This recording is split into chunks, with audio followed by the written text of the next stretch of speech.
Hey guys, let's get more news about Lakers, but first, don't forget to subscribe and leave your like. Bronny James receives MVP chants from fans late in Lakers blowout win versus Wizards. Bronny James saw extended playing time during the Los Angeles Lakers' 134-96 blowout win over the Washington Wizards on Thursday. During that time, Bronny scored his second career basket and recorded 5 points, 2 rebounds, 2 assists, and 1 steal, marking the best game of his young career. As Bronny shot a free throw attempt late in the fourth quarter, the road crowd in Washington, D.C. could be heard cheering him on. A spectator could be heard yelling, "Let's go, Bronny," and the crowd broke into MVP chants for the son of Lakers superstar LeBron James. This game also showed marked improvement for Bronny, who did not play as well when he saw time in the Lakers' loss to the Philadelphia 76ers on Tuesday.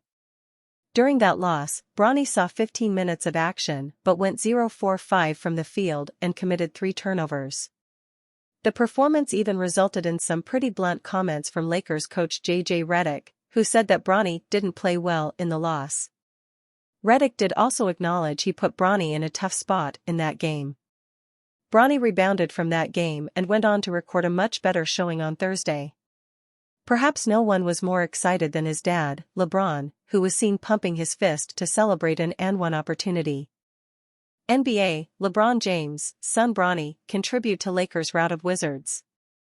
LeBron James had 24 points and 11 assists to help the visiting Los Angeles Lakers rout the Washington Wizards 134-96 on Thursday. Bronny James, the 20-year-old son of 40-year-old LeBron, entered the game for Los Angeles to start the fourth quarter and played the entire final 12 minutes.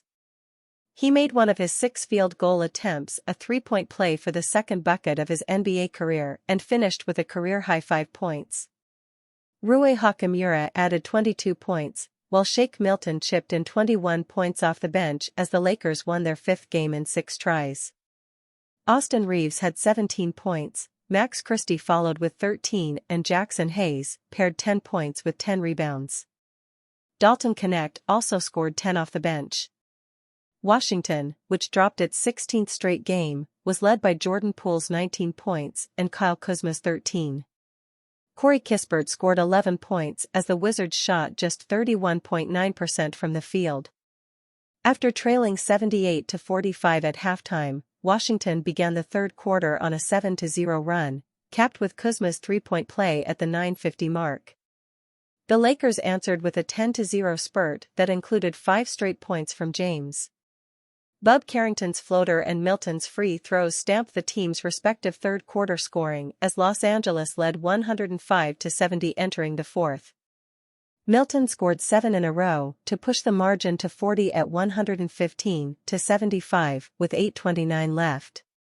Los Angeles led 42-29 after the first quarter. Bilal Coulibaly's pull-up jumper trimmed the Lakers' lead to 18-15 with 6:02 left before Christie and Reeves' three-pointers stamped an 11-3 Los Angeles run. The Lakers' advantage ballooned to 17 in the second quarter as Hachimura accounted for 5 points during a 7-0 run that pushed the lead to 49-32.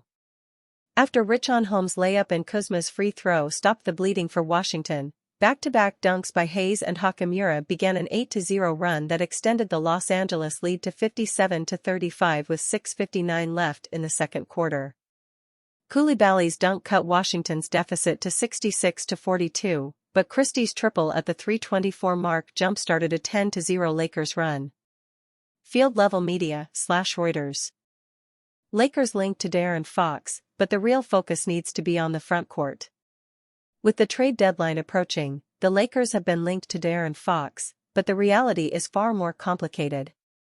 Lakers fans have been begging Rob Pelinka to make a big deal before the trade deadline, and for good reason. Adding Dorian Finney-Smith and Shake Milton was a solid move, but it's nowhere near enough to push the Lakers into serious contention in a competitive Western Conference. With Anthony Davis battling injuries and the team struggling to find consistency, the pressure is on for Pelinka to land a real difference-maker, not just another rotation piece. On Tuesday, a new name shook up the trade market, De'Aaron Fox. According to ESPN's Shams Charania, the Sacramento Kings are open to moving their all-star guard before the deadline, Naturally, the Lakers were immediately linked to Fox, given his ties to Clutch Sports and Rich Paul. But before fans start dreaming of a blockbuster move, the reality is far more complicated. For starters, Charania reported that Los Angeles isn't even Fox's preferred destination. And honestly, that's not surprising. The Lakers lack the assets to compete with other teams that have better picks, young talent, and clearer long-term stability beyond LeBron James. Even if Fox suddenly became open to LA, the San Antonio Spurs are in a much better position to land him. With a stockpile of draft picks and young talent, San Antonio could offer rookie Stephon Castle, a move that would instantly trump anything the Lakers could put on the table. While it's unclear if the Spurs would actually part with Castle, their ability to outbid LA isn't even a debate. Forget Fox, the Lakers need a center. The bigger issue? The Lakers don't need another guard. They need size. With Davis once again nursing an injury, the need for a true big man has never been more obvious. AD has been vocal for months about his preference to play power forward rather than the 5, yet the front office hasn't made a serious push for another center. There's no shortage of realistic frontcourt targets. Jonas Valanciunas, Nikola Vucevic, and Jakob Poeltl have all been floated as potential trade candidates.